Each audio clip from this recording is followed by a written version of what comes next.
नमस्कार दोस्तों, आप सभी को एक बार फिर से हमारे YouTube चैनल पर स्वागत करता हूं। हम ideas and institutions in Indian political thought के बारे में डिस्कस कर रहे थे, जो कि ड्यू का ही सिलेबस है सेमेस्टर 1 के। लास्ट वीडियो में हमने यूनिट 2 तक कवर कर लिए थे। अगर आप पहले वाले वीडियोज़ नहीं देखे हैं तो चैनल पर जाकर देख सकते हैं, या फिर डिस्क्रिप्शन पर लिंक दे दूँगा, वहाँ से चेक कर सकते हैं। आज हम यूनिट 3 न्याय एंड नीति के बारे में डिस्कस करने वाले हैं। और सबसे इम्पोर्टेंट बात, हम हमारे वीडियोस को रीडिंग से ही बनाते हैं। तो अगर आप हमारे वीडियोस को फॉलो करेंगे तो आपको रीडिंग्स पढ़ने में भी आसानी होगी। तो चलिए वीडियो को शुरू करते हैं। तो देखिए, अगर हम प्राचीन भारत को देखेंगे और प्राचीन भारतीय दर्शन को समझने की कोशिश करेंगे तो हमें पता चलेगा कि प्राचीन भारतीय दर्शन एक होलिस्टिक डेवलपमेंट की बात करता था। सोसाइटी को किस तरह से काम करना चाहिए, एक व्यक्ति किस तरह से अपने स्पिरिचुअल एंड मटेरियल लाइफ को बैलेंस कर सकता है और अपने मोरल रिस्पॉन्सिबिलिटीज़ को पूरा कर सकता है, इन सभी चीज़ों के बारे में बात करता था। और साथ ही साथ राजनीति अर्थात राजा किस तरह से अपने राज्यों को और अपने समाज को और अपने प्रजा को मैनेज कर सकता है, इन सभी चीज़ों के बारे में बात करता था। और इसलिए बिनोय कुमार सरकार कहते हैं कि हिंदू पॉलिटिकल थ्योरीज धर्म अर्थात मोरल ड्यूटीज, अर्थ अर्थात मेटेरियल प्रोस्पेरिटी एंड मोक्ष अर्थात लिबरेशन, इन तीनों से जुड़ा हुआ है। और न्याय एंड नीति इन सब से अलग नहीं है। न्याय एंड नीति से हमें पता चलता है कि समाज को किस तरह से फंक्शंस करना चाहिए और एक व्यक्ति को किस तरह से अपने लाइफ को जीना चाहिए, और साथ ही साथ राजा किस तरह से अपने राज्यों में ऑर्डर और धर्म को मेंटेन कर सकता है। तो एक्चुअली न्याय एंड नीति जस्टिस एंड गवर्नेंस की बात करता था। तो चलिए इन न्याय एंड नीति को और भी विस्तार से समझते हैं। पर इससे पहले, अगर आप सेमेस्टर के प्रॉपर नोट्स चाहते हैं तो आप हमारे ऐप पढ़ो तो ऐसे डाउनलोड कर सकते हैं प्ले स्टोर से, और पढ़ो तो ऐसे वेबसाइट विजिट कर सकते हैं। और साथ ही साथ अगर कोई यूजीसी नेट के प्रिपरेशन लेना चाहते हैं तो आप हमारे ऐप पर जा सकते हैं।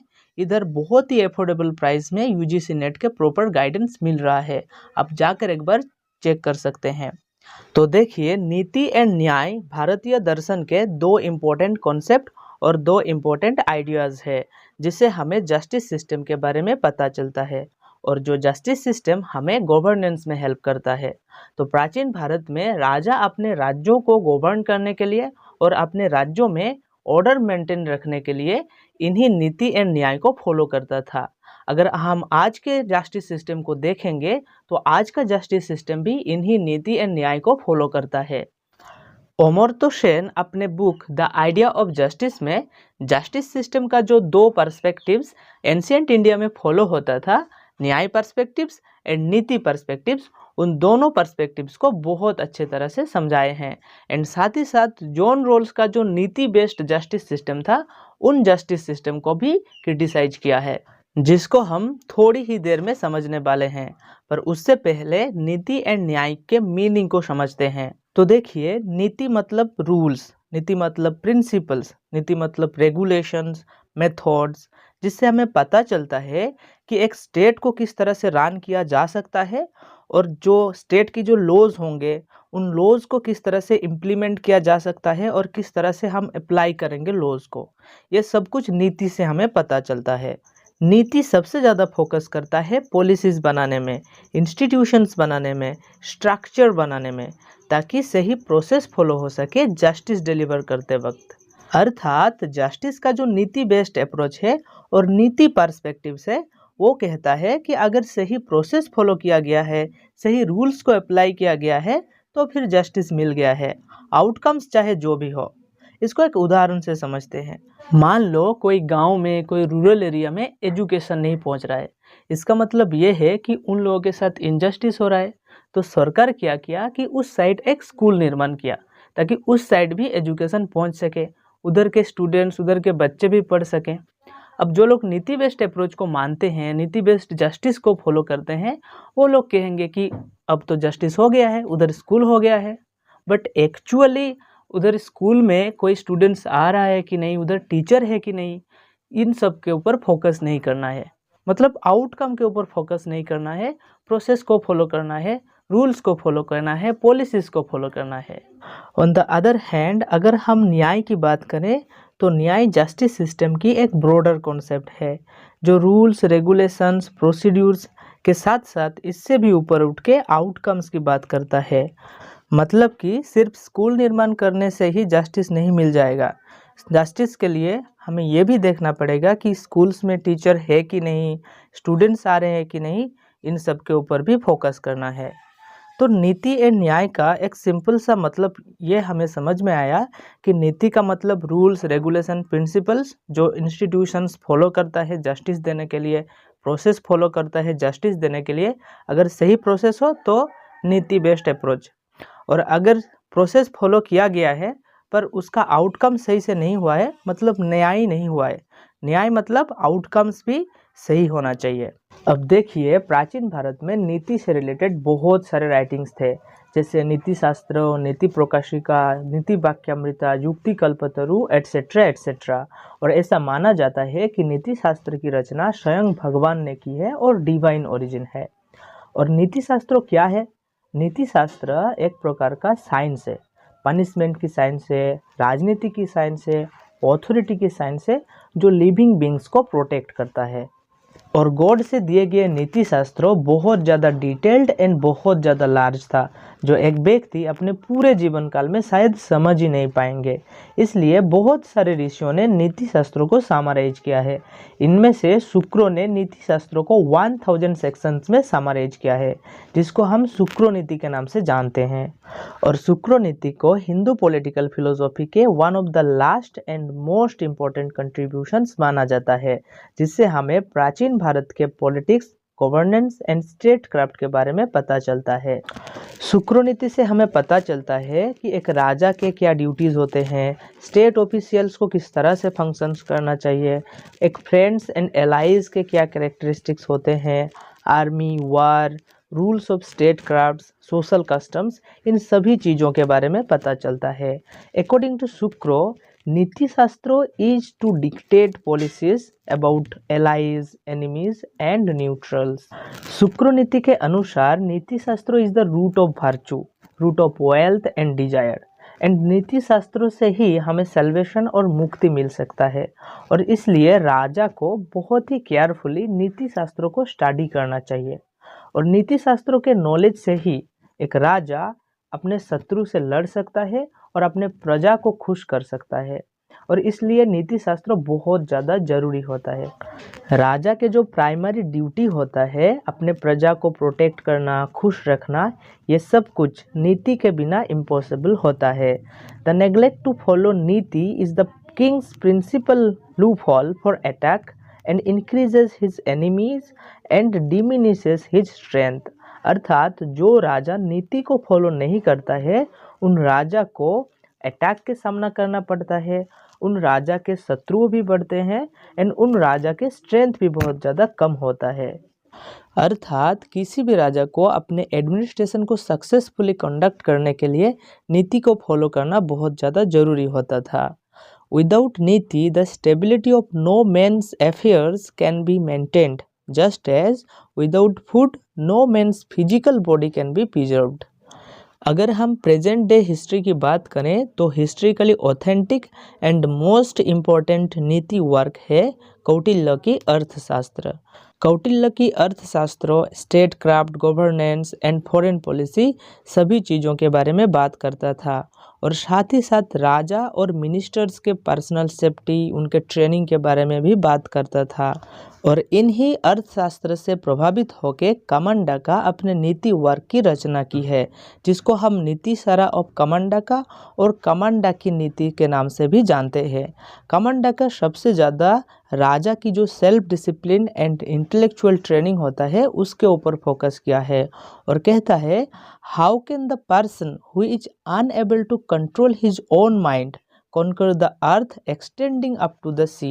अर्थात जो राजा अपने खुद के माइंड को कंट्रोल नहीं कर सकता है वो कैसे शासन करेगा और वो कैसे अपने राज्यों के क्षेत्रों को बढ़ा सकता है। अब हम अमर्त्य सेन के आइडियाज़ को देखने वाले हैं। अमर्त्य सेन नीति बेस्ड जस्टिस सिस्टम को क्रिटिसाइज किया है, क्योंकि नीति बेस्ड जस्टिस सिस्टम सिर्फ और सिर्फ प्रोसीड्यूर्स, इंस्टीट्यूशंस, रूल्स इन सब की बात करता है। On the other hand Amartya Sen न्याय बेस्ड जस्टिस सिस्टम को सपोर्ट करता है और न्याय बेस्ड जस्टिस सिस्टम के ऊपर ज़्यादा फोकस करते हैं, क्योंकि न्याय बेस्ड जस्टिस सिस्टम आउटकम्स के ऊपर फोकस करता है। अमर्त्य सेन अपने book the idea of justice में कहते हैं, जब यूरोप में एनलाइटनमेंट का दौर शुरू हुआ तब यूरोप के समाज और राजनीति में बहुत बड़ा बदलाव देखने को मिला और उसी टाइम सोशल जस्टिस का कॉन्सेप्ट भी बहुत ज़्यादा पॉपुलर होने लगे 18th, 19th and 20th century में। और उस टाइम पूरे यूरोप में जितने भी फिलोसोफर्स थे वो जस्टिस सिस्टम के दो अलग अलग पर्सपेक्टिव्स और दो अलग अलग अप्रोचेस पर बिलीव करते थे। कुछ फिलोसोफर्स ट्रांसीडेंटल इंस्टीट्यूशनलिज्म के ऊपर फोकस करते थे और कुछ philosophers realisation focused justice system के ऊपर बिलीव करते थे। तो देखिए, जस्टिस का ट्रांसीडेंटल इंस्टीट्यूशनलिज्म अप्रोच एक आइडियलिस्टिक एंड एब्स्ट्रैक्ट आइडिया है, जो एक आइडियल इंस्टीट्यूशन और स्ट्रक्चर और फ्रेमवर्क बनाने की बात करता है, जो फ्रेमवर्क और जो स्ट्रक्चर परफेक्ट जस्टिस प्रोवाइड करेगा। अर्थात इन फिलोसोफर सबसे ज़्यादा फोकस करते हैं इंस्टीट्यूशंस के डिजाइन करने में और कहते हैं कि एक बार परफेक्ट इंस्टीट्यूशंस बन जाए तो पूरे यूनिवर्स में परफेक्ट जस्टिस प्रोवाइड हो जाएगा, मतलब पूरे यूनिवर्स में एप्लीकेबल होगा इन इंस्टीट्यूशंस के जस्टिस सिस्टम और रूल्स। जस्टिस सिस्टम की इन ट्रांसीडेंटल इंस्टीट्यूशनलिज्म अप्रोचेस को सपोर्ट करते थे Thomas Hobbes, John Jacques Rousseau, बाद में जॉन रॉल्स, इमानुएल कांट भी इन्हीं इंस्टीट्यूशनलिज्म अप्रोच को सपोर्ट करते थे। हालांकि जॉन रॉल्स ने ह्यूमन बिहेवियर के ऊपर भी फोकस किए थे, पर वो भी बहुत ही ज़्यादा आइडियलिस्टिक था। जस्टिस सिस्टम की इन ट्रांसीडेंटल इंस्टीट्यूशनलिज्म अप्रोच के विपरीत अप्रोच था रियलाइजेशन फोकस्ड कॉम्पैरेटिव अप्रोच, जिसको Adam Smith, Jeremy Bentham, Mary wollstonecraft and Karl Marx support करते थे। इस अप्रोच का मानना था कि हम पूरे यूनिवर्स के लिए एक परफेक्ट इंस्टीट्यूशन और आइडियल इंस्टीट्यूशन बना ही नहीं सकते, जिसके रूल्स एंड रेगुलेशन से हम पूरे यूनिवर्स में एक परफेक्ट जस्टिस प्रोवाइड कर सकते हैं। हमें प्रैक्टिकलिटी एंड रियल वर्ल्ड को देखना पड़ेगा, क्योंकि सोसाइटी के जियोग्राफिकल एरिया, कल्चर, रिलीजियन, इन सभी चीज़ों के ऊपर डिपेंड करता है जस्टिस सिस्टम। अगर इंडिया में कोई वीमेन साड़ी पहन रहा है और मिडिल ईस्ट में कोई बुर्का पहन रहा है, तो हम 100% नहीं कह सकते कि उन महिलाओं के साथ इनजस्टिस हो रहा है, क्योंकि हो सकता है उन महिलाओं को वो ड्रेस पहनना पसंद हो। और इसलिए इन थिंकर्स एक आइडियल और परफेक्टली जस्ट अरेंजमेंट के बदले डिफरेंट सोसाइटीज़ में हम किस तरह से इनजस्टिस को ख़त्म कर सकते हैं इसकी बात करते हैं, जो कि एप्लीकेबल होगा रियल वर्ल्ड में, ना कि एक आइडियलिस्टिक थिंकिंग होगा। अर्थात रियलाइजेशन फोकस्ड जस्टिस रियलिटी के ऊपर फोकस करता है, ना कि आइडियल और एब्स्ट्रैक्ट आइडियाज़ के ऊपर फोकस करता है। अब देखो, क्योंकि जॉन रॉल्स अपने बुक थ्योरी ऑफ जस्टिस में भी ट्रांसीडेंटल इंस्टीट्यूशनलिज्म अप्रोच को सपोर्ट करता है, अर्थात perfect institutions, perfect regulations, perfect justice की बात करता है, इसलिए अमर्त्य सेन रॉल्स को भी क्रिटिसाइज किया है। रोल्स के बारे में इस वीडियो में ज़्यादा कुछ डिस्कस नहीं करूँगा, क्योंकि रोल्स के बारे में वीडियो ऑलरेडी बना हुआ है चैनल पर। आप सभी को रिक्वेस्ट करूँगा आप जाकर वो वीडियो देख लीजिएगा। अगर इस वीडियो में मैं रोल्स के बारे में डिस्कस किया तो वीडियो बहुत ज़्यादा लेंदी हो जाएगा।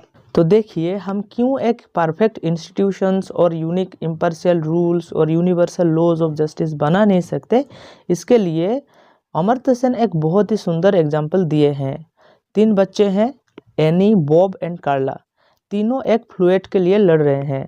एनी कहता है, हम में से सिर्फ मैं ही हूँ जो इस फ्लूट को बजा सकता हूँ और इसलिए मुझे ये फ्लूट चाहिए। बाकी दोनों भी इस बात पर एग्री करते हैं।